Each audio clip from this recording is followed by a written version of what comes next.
Hello, this is Elaine Littaw, and I've been making face masks uh, for regular medical staff and stuff that are not involved in the current virus, but need protection, and their supplies have been running low. So I have a niece who is in the medical field. Well, I have several great nieces in the medical field. And this great niece happens to be a doctor in the San Antonio area. And when she found out that I was thinking about making these masks, she asked me if I could please send some to her. So I have prepared for assembly about 80 or 90 masks. And I want to show you, I went through the tutorial for this one that has the little pocket for them to put the filter in and everything, and it has the little nose bridge thing that with the wire in it and everything. And they had so many steps, and it was like almost confusing. So as I have made about 20 of these, I have figured out a few shortcuts. Now, I am not a seamstress. I'm kind of a fly by the seat of your pants type girl, and I learned from my mother. And her way was she had a sewing machine that would only go fast. Anyway, this is how I decided to make these. Instead of make them just one solid color thing, I decided to have them have the accent thing. So anyway, I will show you my shortcuts if you're interested. I'm almost a seamstress, not really a seamstress. I live at almost a ranch. I'm almost a crafter. So if you are precise and you are, really dictated by perfection, don't watch this. This will drive you crazy. So let me show you what I have. I'm going to tilt my camera down. Okay. Now, I didn't even cut my fabric. Let me make sure I have plenty of water in my iron for steaming. Let me do this right fast. I just use a little glass so that I don't have to go get the larger container. Anyway, I just tore these. I had quite a bit of yardage of this. I think I was going to put it in a quilt or something. And I made strips of, let me see how wide they are. Where's my tape measure? Let me get it. Tell you, I'm not a pro, so my filming is not professional. Okay, these are 7 to 7.5 inches wide, and they are 15 inches long. Okay, and on the video, it says for you to zigzag or serge each end of these. That takes a lot of time, and it builds a little bulk. So what my mom, she was born in 1913, so her ideas are like, let's not waste any thread, let's not waste anything. So I have my pinking shears. You may have heard of them, or you may use them. And I'm just cutting the end, just the very tip ends off. What this does is it makes it where it does not ravel. Okay? So I do this whenever I'm doing the masks, and not filming. I do like 10 at a time. I would do this 10 times, on the 10 strips I have here. And so that I'm getting that, this keeps me from having to zigzag, having to spend the time and spin the thread to zigzag the ends of everything. And since I'm doing like 80 or 90 of these, I don't want to have to do that. And these are, the trim is right at 7 inches, and I did it 2 inches wide. That makes it pretty good. And I think these were supposed to be biased, but I didn't do it bias. I just tore the strips, and you know, they seem to be working out okay. Now, later on in the mask, you will be using these, but they're not, you don't use a whole one for one side of the mask, you use half of one. So I bend it over and cut it in half, and then on one side, I pinking shears it too, so I don't have to turn it for a hem. Let me show you what turning it for a hem would be like. And I did this on a bunch of them. You'd have to get your fabric, get your iron, and turn this tiny little hem and hope that you catch it just right. You know, and you do, you know, you just do it on one side, but still that adds just another step that just, I don't know, is useless. And why you don't want things to ravel out is because you don't want, you know, it to get to the thread and unfasten itself. Now, the thing about these masks is they're not meant to last forever. They are, in fact, you know, several uses, I think. I don't know how many uses, but they're not going to be here next year probably, or, you know, whatever. So it's not like you're making a heritage garment or something. So I just take these. It's easier, it's faster to cut it in half and do this, because you can just do it and pink it in like 2 swipes, and you have the stuff for one mask already made. Now, I take this to the sewing machine, and it's already pinked on the edges. I put these together and I sew 1.5 inches. I go like to here, and then I kind of do a backward thing here, and this is what makes your pocket. So let me do that right fast, and I will show you how. This needs to be even, so I'm going to even this up a bit. Okay. My fabric is warped or something. So let me take you over here. And I'm not a professional videographer, okay? I want to show you. I get all of my stuff ready. I have all of my elastic measured out, and I have all my twist ties. I got those from the produce department. I talked my sweet husband into getting those for me. And let me see if I can set this up for the sewing machine. I don't know if that's a good view or not. Let me see. Let me put it like more eye level here. Like I said, this is all craziness.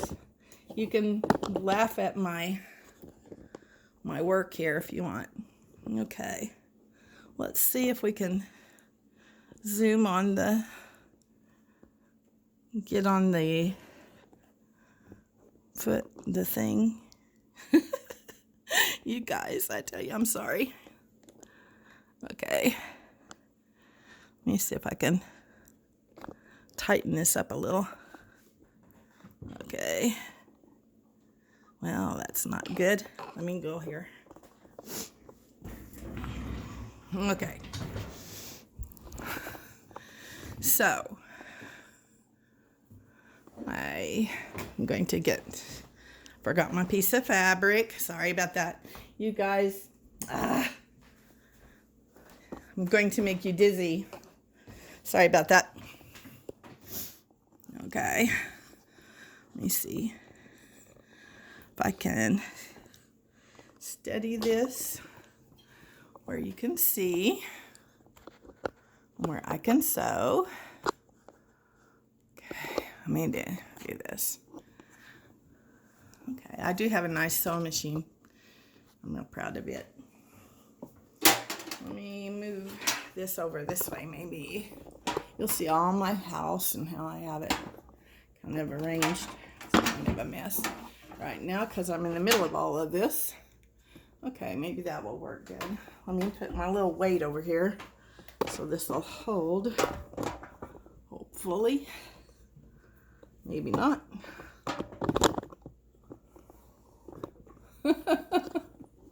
Okay. Drive you crazy. Okay. Let me see. Let me try something else here.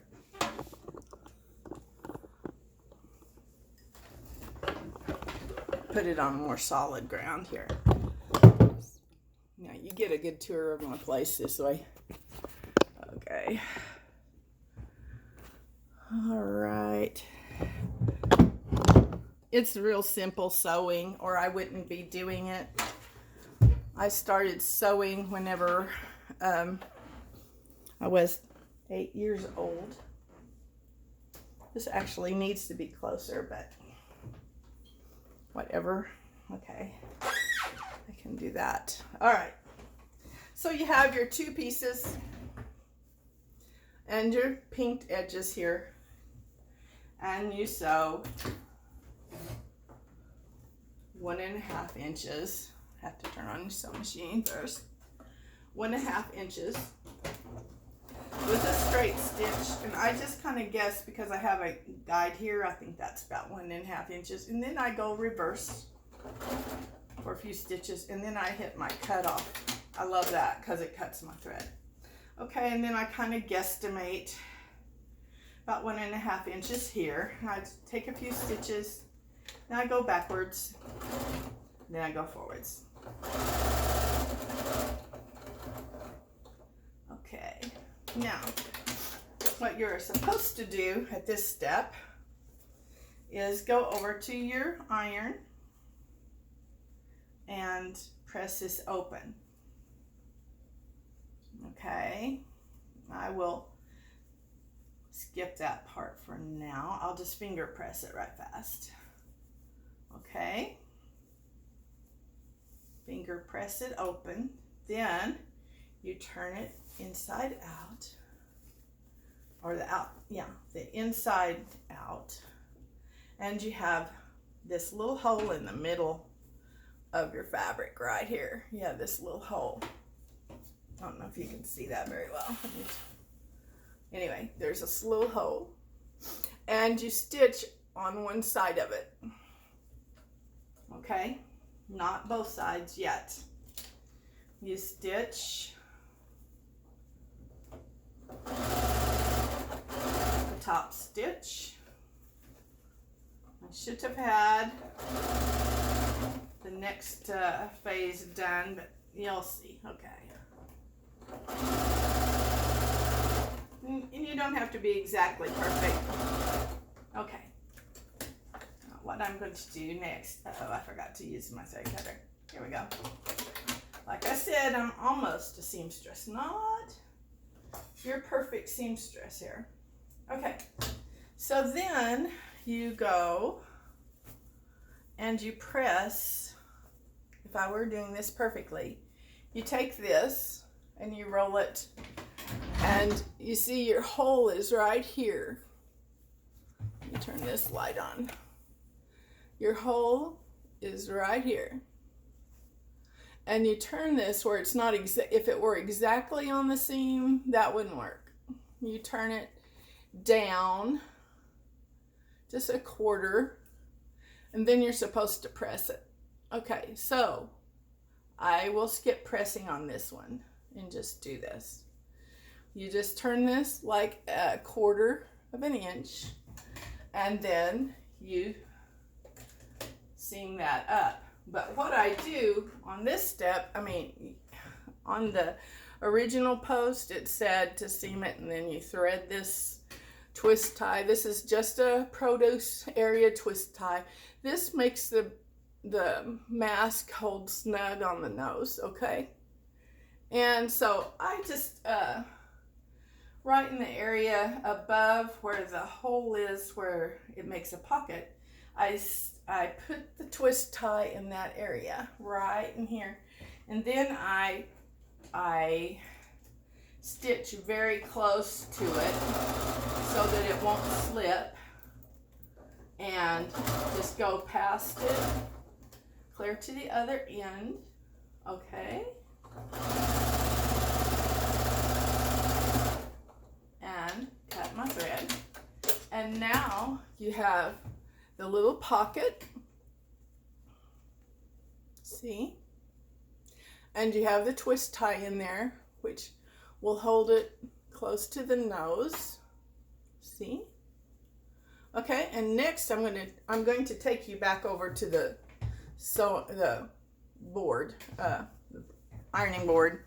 I hope to be faster at this than I was setting this up over here, because this is kind of an important step. I had a few crash and burns with this step, and that was not too fun. Let me go straight down to my board. Okay. Usually when I'm doing assembly line on this, I have several of these ready. Let me move this stuff out of the way. I have several of these ready. And I would get confused at how you're supposed to make the pleats so that the masks will be full like this, you know, whenever they're put on and they hold snug, you know. So I got confused, and then I got to thinking, okay, it's like a cummerbund, you know, or what guys call a crumb catcher, you know, on their tuxedo. And so what you do is you lay the thing down. See, this is where the pocket is. So you lay that facing up, and you think crumb catcher. You think cummerbund, okay? And if I were doing this, you know, for my project, I would have like 3 of them laying here, and I would, like, while I was bending one, I would be laying the iron on the other. But you go down about 1.5 inches, and you pinch it. It doesn't have to be perfect. And you bring it almost up, not quite up all the way, but almost up to the seam where the hole is. And then you iron it. You kind of let it sit there. See, this is how I can have another one being folded while I'm doing this. So you can do it really quickly. Okay, and then once you do that, you put your finger right at the base of the last fold down here, and you just grab it and you make another fold. And perfection is not required here. If you are a perfect person, you could probably use a ruler, but I'm just not. I don't make any apology for that. So see, now you have 2 folds, and then you make your 3rd fold, and you make it a little bit shallower because you want quite a bit of this to be just hanging down straight. Let me show you after I iron this. Hang on 1 second. I shoot this with some steam. Okay. And you turn this over and see, this is the front side of the mask. Well, you know that I cut some of these for the trim, and I did my pinking shears on it. Well, I don't really want the pinking shear side to show. It could be cute, but I just want the straight part to show. So I have it on the right side, and I put the pinking shear part toward the middle and lay it like this. Lay it like this. Bend these on each end, and I pin them. Let me show you what that looks like already done. This is already pinned. Okay. Do you see that? And it's the wrong side is out, and the pinking shear side is toward the middle. Okay. The next step is to sew that. And when you sew that, this is what it looks like after you make the straight seam across. And it looks like this. And since this is pinked on the edge, you don't have to go like this and make a little rolled hem. You just go straight, and then you just sew along this. Well, I was wasting a lot of elastic by threading it all the way around. This was taking 9¼ inches or 9½ inches to go all the way around. But I was talking to my seamstress niece, and she said, you know, you could just do it like this, where you put one end here and circle it around like that, and put one end here, and that saves you about 2, maybe 2½ inches. And that doesn't sound like much, but whenever you go to the store and you can't find this stuff, elastic is in demand right now because there's a 1,000,000 mask challenge going on. I'll do that one more time so you can see it again. You have sewn this like this across here, and you tucking in the sides causes that to fold over, okay? You have this right here, and you have your pinking shear thing there, where it makes a nice edge that won't unravel very far, no further than the points of the pinking shear. Anyway, then you take your end of your elastic. This elastic is right at 7½ inches, so that saves you 2 inches, and 2 inches per mask will make you 1 or so more masks, you know, if you do it this way instead of having it go all the way around. You have about 1/2 inch in here, okay? And then you sew that down, and then you are done. And you see, after it's done, you have your nose thing, and your mask expands, and it looks cute, and it goes around the ears. I'm not going to put this on because I don't want to contaminate it. Whenever you send them in, they launder them, and they also sterilize them in, I think they have an oven-like thing. Anyway, I'm putting them in a box, and I'm hoping to have 80 or 90 of these. I can't remember what count I gave her. So I'm like doing by 10s. 10, 20, 30 are already done, and I lack 40 more. So 30, 40, 50, 60, 70. Oh, I lack 50 more. Anyway, I hope that you learned something from this tutorial. Thank you. Bye.